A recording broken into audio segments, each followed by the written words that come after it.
1,500 islands has no access to medical and dental services. Lauren was challenging me, I want you to be in the islands. I haven't seen in my time the kind of network and relationship that the Lord has given to you. The hope is it's not about us, but it's about what God can offer them. And when you come to a point where you're looking at that person and says, there's nothing more I can do for you, oh, by the way, here's God. And that's when he usually shows up.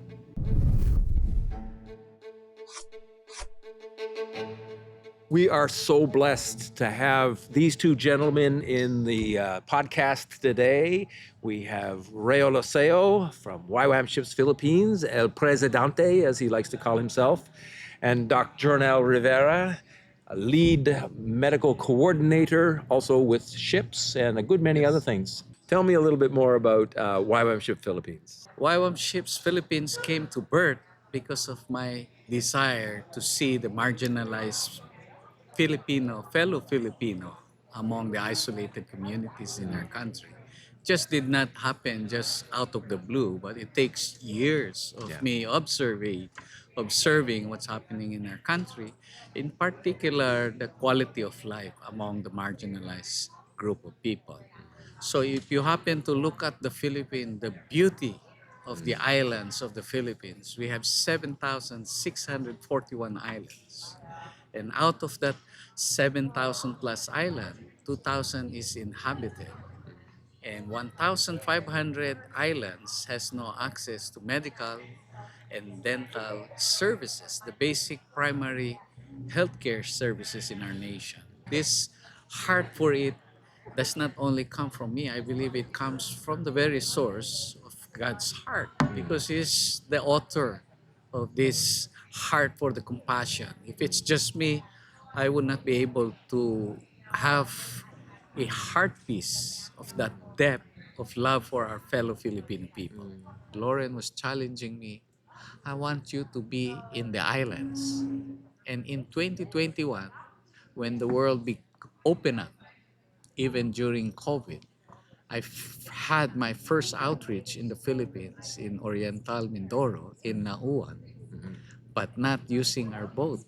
I used the Philippine Coast Guard together with the rest of our team, and that amazingly, the Lord opened many doors, one after the other, that even Lauren said, I haven't seen in my time the kind of network and relationship that the Lord has given to you.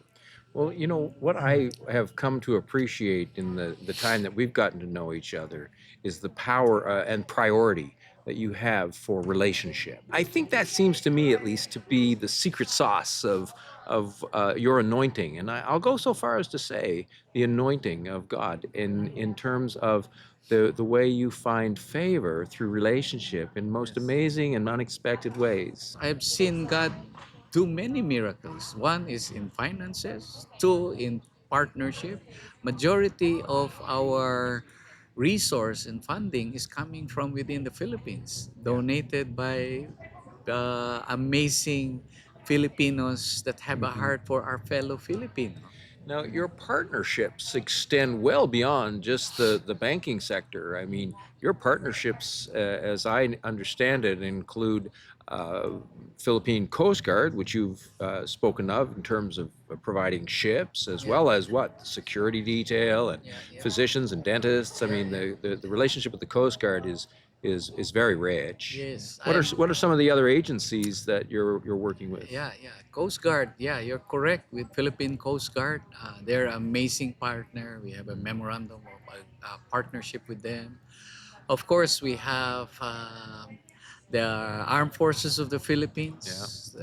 Through Marines, the Navy. If you look at the heart for the whole country, it cannot be done by one nation, one organization. It has to be a collective heart and of embracing the needs of the Philippines. Okay. Yeah? So, Let me- and part of the great strength of the Philippines is the Bayanihan heart. That's attributed to our very being. And it's naturally expressed in every sector. I'm not the only one doing this, but many The need is so great in our country that YWAM and other multi-sectoral partners should join, or I would encourage for us to join hearts and effort to really make a difference, and however it is expressed, Yeah. to see our nation change. But we have to have a united heart that God has downloaded already within the Filipino culture. Right, right. Now, among your partners are also in the private sector. Yeah. Like, for instance, Doc, you're not living in the Philippines these days. You're based out of where? Ohio. Tell me a little bit more about your role as medical coordinator. With my 25 years experience in the ER, being retired, I have more chance to and time to volunteer now. And so my role is number one, recruiting doctors and nurses or any kind of medical anybody with a medical background to come and join us. And then part of my role is to organize the medications, get medications ready. But explain the difference from a field operation and your Yes. experience in the ER. Yeah. The majority of the things that I see that the doctor sees, there's absolutely nothing that you can do permanently for them. And even if you give them medications, it's only short lived. Um, Same thing with some of the illness that they basically there's no treatment for it. They have cancer, and you know they're gonna die. And so that's the hardest part is looking at that person and still giving them hope, Mm, and at the same time giving them the diagnosis that they're not going to make it, but give wow. them enough hope to hang in there. And the hope is it's not about us, it's not about our medicine, but it's about what God can offer them. So that's the hope that you hopefully is going to fill in that gap, And being there gives you that opportunity, right? because you have no other option. Even if you tell them there's nothing you can do, but just praying for them, Yeah. having the opportunity to pray. These are people that normally probably would never get a chance for someone to pray for them. But if their nurse, if their doctor is asked to pray for them, lay hands for their sickness, I have not seen one person yet rejected that, say no to Wow. that. Yeah, yeah. Now you did lay hands on somebody Yes. recently. What happened there? Yeah, it was a lady with a end stage thyroid cancer, and I can feel it. It's a classic end stage thyroid cancer, and it's a big mass. Which is And where? it's right here. Yeah. And from the feel of it, from all her symptoms, I know there's no treatment for it. Even if you can do radiation therapy, it's still not going to be enough. And I just remember looking at her and saying, "I'm sorry, there's not much I can do, but can I pray for you?" And but I remember just praying that God will bless her. But then something told me, just why didn't I try laying hands on her for healing? Why didn't I pray for healing? Not just for healing in general, but for actually for complete healing. And I got Rio and another pastor friend of us to lay hands on it, and that's when I felt my fingers get hot, and I could feel the tumor shrinking on her throat. Wow. And even at that time, I was still having doubt that this is actually happening in front of us. And then when I opened our eyes, that mass literally went away. And it took me a while to keep re-examining it. And even her, she said she could swallow better.